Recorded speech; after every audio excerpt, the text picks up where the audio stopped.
Anda kembali bergabung dengan diskusi kami, berbicara mengenai apa yang dilakukan oleh oknum petugas di Bandara Kuala Namu, Deli Serdang, Sumatera Utara menggunakan alat rapid test antigen bekas untuk bisa memeriksa para calon penumpang. Dr. Yusuf di sebelah saya sepertinya juga sudah membawa alat-alat, mungkin bisa ditunjukkan. Apa ini, Dok?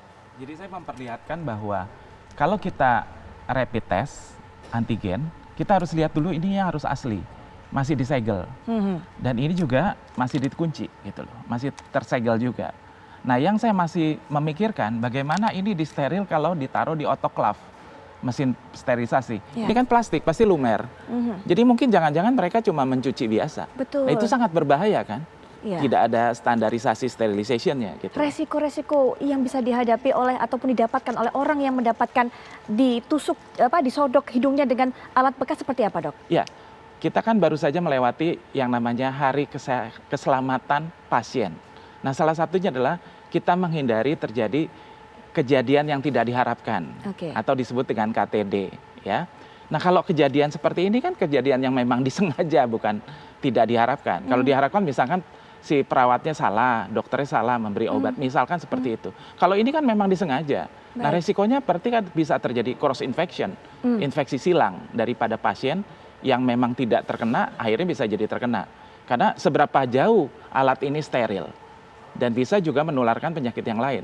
Yang nomor satu pasti terjadi cross infection. Karena disterilkan bukan dengan alat yang benar. Itu dia, hanya dicuci. Kita memang belum mendapatkan informasi lengkap dari pihak kepolisian mengenai hal ini. Penyelidikan masih terus dilakukan, tapi tadi informasi awal kita dapatkan alatnya ini dicuci kembali, sehingga mungkin bayangan saya hanya dicuci dengan simpel saja, mungkin dengan air atau mungkin hanya dengan sabun. Tapi sama seperti kita katakan tadi, bahwa kita belum dapatkan rilis resmi dari pihak kepolisian, tapi bayangan saya motifnya adalah keuntungan, uang. Sebenarnya harganya berapa sih, Dok, ini? Alat-alat ini?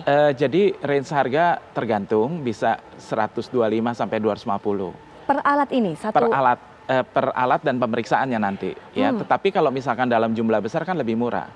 Nah, tetapi kalau misalkan mereka menggunakan terus dan mereka bisa menyimpan kembali, itu mungkin mereka bisa menjual kembali kan, kira-kira seperti itu. Kira-kira bayangan kita adalah potensi keuntungan yang bisa didapatkan dari oknum petugasnya adalah dengan menjual sisa alat yang tidak terpakai keluar. Betul. Begitu, Dok? Itu satu. Yang keduanya adalah kita mendengar juga di berita ternyata mereka sudah menyiapkan rapid antigen yang menyatakan mereka positif pada pasien tersebut. Baik. Jadi kan bisa aja pasien itu kan sudah mau terbang, mau berangkat segera, tiket sudah di tangan, terus kemudian mohon Pak, ini hasilnya positif. Dan ini sudah pernah terjadi kan? Iya. Kira-kira seperti itu. Mungkin motifnya bisa juga seperti itu. Baik. Jadi pasien ditakut-takuti juga dengan hasil positif. Ya, ini kita juga sambil lihat di layar kaca pemirsa, seperti inilah prosedur pemeriksaan rapid antigen. Anda harus pahami betul karena jika Anda bepergian dengan menggunakan pesawat terbang melalui bandara dan Anda memilih untuk melakukan rapid antigen di bandara, inilah prosedur yang benar. Jadi Anda harus mengetahui secara pasti spesimen diambil, kemudian juga diperiksa, hasil rapid test antigen bisa diberikan dalam bentuk fisik surat maupun surat elektronik. Seperti yang sudah dikatakan tadi oleh Dr. Yusuf bahwa saat kemudian nanti Anda diambil rapid test atau diambil spesimennya dalam rapid test antigen ini, perhatikan betul bahwa seal ataupun bungkus plastik ini masih tetap terjaga, begitu. Nah, ini berbicara mengenai tadi Mas Pandu sudah menyinggung masalah evaluasi tidak ada, monitoring yang tidak ada, begitu. Ini sebenarnya tugas siapa, Mas Pandu? Dan apa yang tidak berjalan dalam sistem prosedur ini sebenarnya? Karena kan seharusnya SOP-nya sudah ditetapkan. Ya, jadi yang bertanggung jawab ya perusahaan yang memberikan pelayanan. Itu salah satu yang kita harus minta pertanggungjawaban perusahaan tersebut. Kedua, kepala bandara. Jadi kepala bandara juga harus selalu memastikan semua yang dilakukan pelayanan di bandara juga bisa dilakukan dengan baik dan benar. Ketiga, di sana juga ada aparat Kemenkes, yaitu Kepala Kesehatan Pelabuhan. Jadi sebenarnya cukup banyak aparat yang bisa difungsikan untuk memantau ke pemeriksaan screening. Karena ini kan bagian daripada penanganan pandemi. Jadi tanggung jawabnya adalah tanggung jawab bersama, baik perusahaan yang ditunjuk, baik kepala bandara dan juga kepala kesehatan pelabuhan yang bertugas di bandara tersebut. Tapi Mas Pandu, apakah kemudian perusahaan penyedia atau perusahaan sebagai vendor penyedia layanan tes antigen di bandara ini pada saat ditunjuk sebagai penyedia layanan sudah melalui tes yang betul-betul untuk melihat bagaimana seperti fit and proper testnya begitu? Ya, seharusnya kan demikian. Karena kita ini juga bukan perusahaan abal-abal ya kan. Perusahaan besar yang skalanya nasional, BUMN. Dan menurut saya sih kalau perlu, walaupun BUMN sifatnya nasional, kalau tidak bisa melaksanakan tugas yang baik, ya dicabut saja izinnya untuk memberikan pelayanan di Bandara Kuala Namu.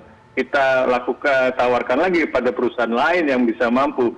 Jadi jangan mentang-mentang ini perusahaan BUMN yang sudah terkenal dan karena sudah menyalahi dan tidak bisa perlu dievaluasi lagi, apakah mereka akan memastikan.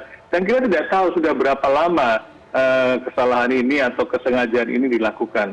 Apakah sudah berapa bulan yang lalu? Kita nggak tahu kan.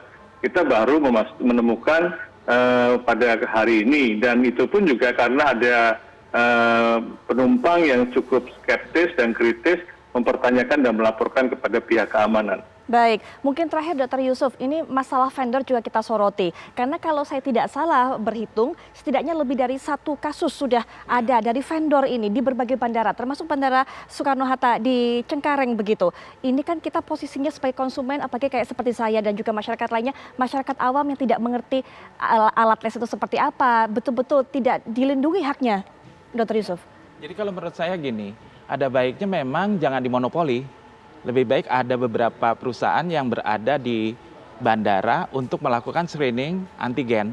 Sehingga customer nanti bisa memilih mana yang dipilih, mana yang akurat, dan mana yang pelayanan paling baik, dan presisi paling baik, dan tingkat keselamatan pasiennya paling nomor 1. Baik. Itu yang kita pilih. Singkat mungkin harapan Anda apa yang sudah dilakukan oleh pemerintah melihat hal seperti ini terjadi? Ya, jadi kalau saya menganggap bahwa ini perlu sekali kita monitor, baik dari pemerintah maupun dari Departemen Kesehatan, dan juga perlu kita mengaudit eksternal, mungkin bukan dari pihak perusahaan, tapi mungkin dari kantor kesehatan pelabuhan, untuk melihat benar nggak jumlah yang rapid yang keluar misalkan sehari ada 1.000, maka di tempat sampah medis itu harus 1.000 juga.